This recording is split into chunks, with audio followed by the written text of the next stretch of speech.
दो चीजें आपसे जानना चाहूंगा। एक तो वो मसला अभी जिस पर बवाल मचा हुआ है, जो सुप्रीम कोर्ट वर्सेस संसद के बीच चल रहा है, तो उस मसले में आपने जो याचिका दायर की हुई है निशिकांत दुबे को लेकर, उसका स्टेटस आज आपकी बहस थी, तो एक तो वो क्या रहा, और दूसरा ये जो पूरी लड़ाई है, चाहे वो ईवीएम की हो, चुनावी गड़बड़ियों की हो, इसमें कुछ लगता है, कुछ निकलते हुए दिखता है। लड़ाइयां तो हो रही है लेकिन निकल कुछ नहीं पा रहा। तो दोनों पे प्रतिक्रिया पहले आपसे शुरुआत करूंगा, नरेंद्र मिश्रा साहब। जो चुनावी गड़बड़ियों में छोटा करिएगा और इसको लेकर जो आपकी याचिका है उसका जो स्टेटस है वो बताइएगा दर्शकों को हमारे।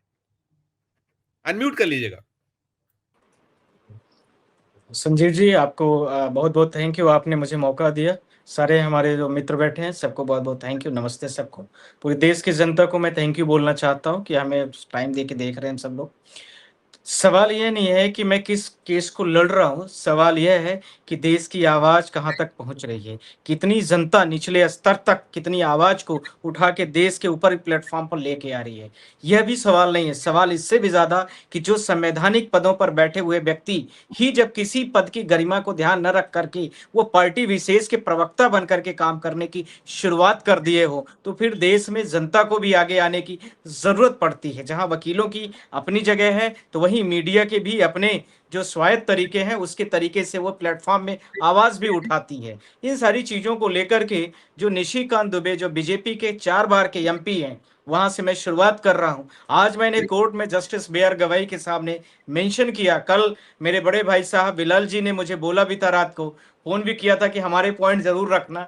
मैं उनका आपके सामने मैं जरूर बोलूंगा, उनका उनका भी नाम रखूंगा। मैंने आज पहला पॉइंट रखा कि भारत देश के इतिहास में ऐसा 50 सालों में पहली बार हो रहा है कि सुप्रीम कोर्ट ऑफ इंडिया के खिलाफ पर भी ऐसी आवाजें उठ रही है। लगभग 75 साल हो गए पर मैंने 50 साल ही बोला है। दूसरा, कोर्ट ने जैसे ही मैंने बोला तो बोला ऐसा क्या मैटर आ गया मिश्रा जी। मैंने कोर्ट को स्पष्ट तरीके से बोला, lordship, the 4 times BJP MP mister Nishikant Dubey वो सुप्रीम कोर्ट के चीफ जस्टिस ऑफ इंडिया को ये कह रहे हैं कि भारत देश में जितने सिविल वार हो रहे हैं, वो जितने धार्मिक युद्ध हैं, सबके लिए चीफ जस्टिस ऑफ इंडिया और जस्टिस जो संजीव खन्ना जी हैं वो जिम्मेदार हैं। यह भारत देश में किसी व्यक्ति विशेष को, किसी निमित्त व्यक्ति को आप पूरा चीजों को रिस्पॉन्सिबिलिटी दे रहे हो। सुप्रीम कोर्ट के चीफ जस्टिस ने बोला कोई बात नहीं, आपने इस सब प्रोसेस को फॉलो किया है। मैंने बोला लॉर्डशिप, मैं सब जो मेरे कलीग्स हैं उन सब लोगों ने अटॉर्नी जनरल ऑफ इंडिया को भी लेटर दिया है। उसके बाद में कंसर्न गवर्नमेंट जो हमारी सेंट्रल गवर्नमेंट, उसको भी चीजें सब कहीं ना कहीं सोशल मीडिया के माध्यम से पहुंच चुकी हैं। और पार्टी ने यह अपना कह के पलड़ा झाड़ लिया कि हमारा इससे कोई लेना देना नहीं, अर्थात उनको जानकारी है।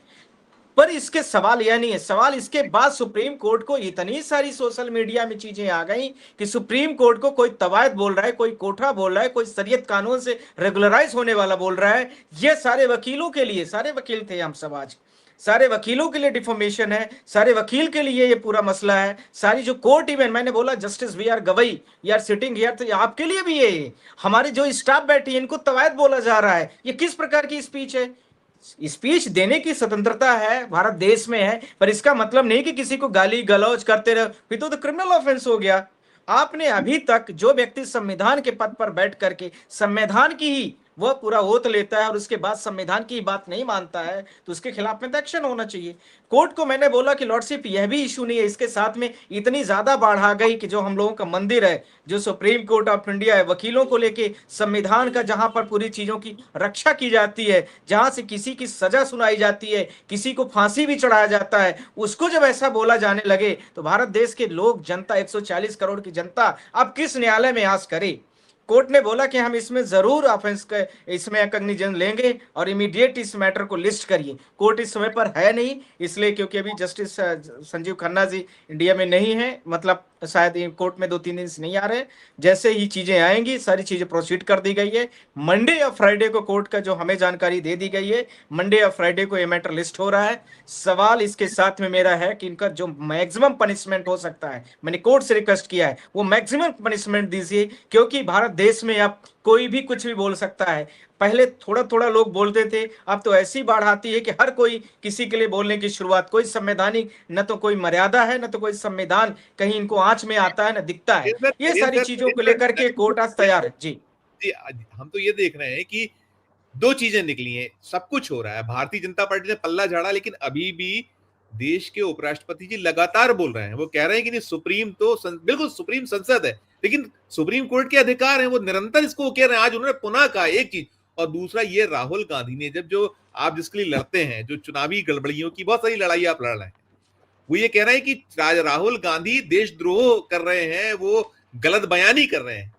कहां आप देखते, दोनों पे छोटी छोटी टिप्पणी, फिर मैं बाकी लोगों से प्रतिक्रिया है लोगों। देखिए जो जगदीप धनखड़ जी हैं, जो हमारे भारत देश के वाइस प्रेसिडेंट ऑफ इंडिया हैं, उनको तो अब प्रेसिडेंट ऑफ इंडिया बनना है, इसलिए वो किसी पार्टी विशेष के पीछे लगे हैं कि हमें ये फुल मेजोरिटी में है, हमें प्रेसिडेंट बना देगी। उनकी व्यक्ति विशेष की यदि मैं बातें करूं तो कहीं से यह नहीं लगता है कि संवैधानिक पद में बैठे हुए हैं। कंटेम्प्ट की परिधि की बात करता हूं, जब कंटेम्प्ट में आ रहा है चीजों बस को उसी अब में आ तो गया।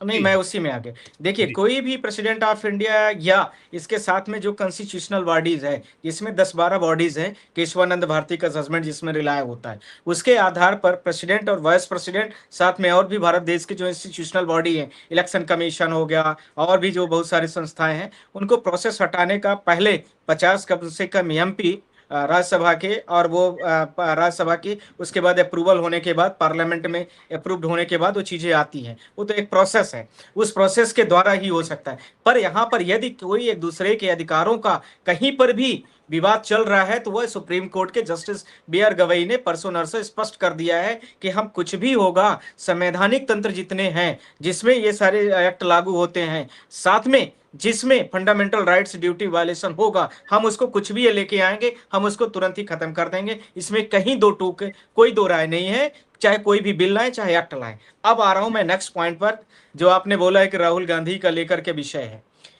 हमारा सवाल कुछ चीजों को लेकर के जहां था आज वहीं बना है, क्योंकि कुछ चीजों में लेकर के सुप्रीम कोर्ट ऑफ इंडिया ने एक्शन कुछ ले नहीं रही है।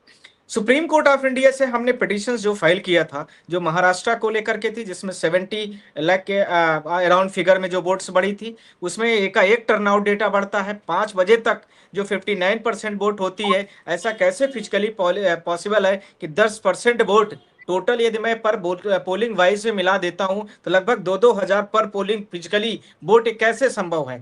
1500 की एक पोलिंग लगभग बनाई जाती है, तो 2000 मल्टीपल कितनी सारी पोलिंगों में का एक वोट लगभग रात के 12 बजे तक के कैसे संभव कि फिजिकली वो खड़े रहे होंगे? इस सवाल का जवाब इलेक्शन कमीशन ऑफ इंडिया नहीं दे रहा है। दूसरी बात, हरियाणा की हमने पिटीशन फाइल किया था, जैसे ही हरियाणा के 21-22 विधानसभाओं के जो सीटों को लेकर के था, जिसमें टर्न आउट डेटा बढ़ाए गए थे, जिसमें हमने चीफ जस्टिस ऑफ इंडिया को जैसे ही मेंशन किया, उसके बाद उस पर डीवाई चंद्रचूड़ साहब थे, उनको तो बिल्कुल आग लग गई। पर उसके बाद जब 3-4 पिटीशन आई, ईवीएम का पैसा पर कैंडिडेटों ने पोलिंग वाइज जमा किया था, 47 या 49,000 समथिंग देयर, और उसके बाद में वो इसलिए दिए गए थे कि 5% यदि ईवीएम का कैंडिडेट चेकिंग करना चाहता है तो एज पर जो कोर्ट का डायरेक्शन था, जजमेंट है, उस जजमेंट के अकॉर्डिंगली कर सकता है। जब उन्होंने पेमेंट कर दिया तो उसके बाद 4 महीने बाद उनको डमी, मतलब खाली मशीन चेक करने के लिए दे दी गई, अर्थात 47-48 हजार रुपए हमने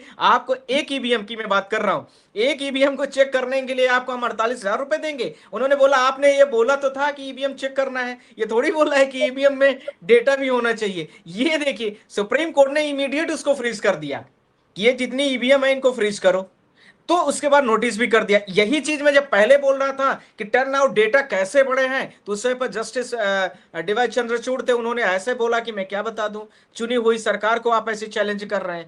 तो ये सारी चीजें कहीं ना कहीं पर सुप्रीम कोर्ट के ऊपर जो आज बोली जाने लगी हैं, कहीं ना कहीं ये ऐसा कह सकते हैं कि ज्यादा इजी एक्सेस हो गया है, ज्यादा चीजें कुछ कठोरतम निर्णय लिए नहीं गए। मुझे लगता है थोड़ा बहुत जो ये भी एक कारण हो सकता है, विभिन्न पहलुओं में एक जिम्मेदार जवाबदेह कारण यह भी हो सकता है। यदि लेकिन उस समय जी, पर अब ये फाइल राहुल जी ने फिर से खोली है, लगातार आप लोग भी कर रहे हैं, तो अब लगता है कि कुछ चीजों में तेजी आने की संभावना देखते हैं कि आप कुछ है इसमें क्या, एक आज दो तीन आज कोर्ट के जिस तरीके से कोर्ट का मूड था उससे मुझे लग गया है, और इसके साथ में मेरे बड़े भाई साहब बिलाल जी बैठे हैं, उनका जो डायरेक्शन था कल मुझे, आज मैं आपको बोलना चाहता हूं आपके माध्यम के, आपके चैनल के माध्यम से, कि आज वो आपके सारे ग्रेवियांस को कोर्ट ने बोला है कि हम उसमें करेंगे, संज्ञान लेंगे, और इलेक्शन की भी जो पिटीशन है उसमें भी तेजी आएगी, साथ में और जो विभिन्न संवैधानिक चीजों को लेकर के आए चीजें, सब में तेजी आएगी, क्योंकि अब कोर्ट को भी समझ में आ गया है कि जो सच्चाई और वास्तविकता से सारी चीजें परे हैं, अलग हैं, हटके हैं, और जो हम लोग लड़ रहे थे वो जेन्युइन पॉइंट था, सच्चाई है उसमें। और ये सरकार जो करंट है वो अपने आप को बनाए रखने के लिए हर इंस्टीट्यूशन में अपना इंटरफेयर करना चाहती है, हर जगह अपने लोगों को बैठाना चाहती है। किसी संस्था को खत्म करना है तो कभी उसको कहेगी कि इसका जो प्रोसेस सिस्टम है, जो इसके साथ में जो इनका नए जो नए जजेस की नियुक्ति की प्रक्रिया वो गलत है, तो कहीं बोल देंगे कि जजेस के पैसे पाए जा रहे हैं, उस पर बात करेंगे। ये कहीं ना कहीं बदनाम करने वाली एक संस्था सुप्रीम कोर्ट, हाई कोर्ट को बनाना चाहते हैं, जिससे अपने मनमाना तरीके से जो चीजें करते हैं उसी को मान लें कि वही सर्वोपरि है, और उसी चीज को वो दिखाना चाहते हैं। इसीलिए सारी चीजें कहीं ना कहीं एक ऑर्गेनाइज तरीके से की जा रही है।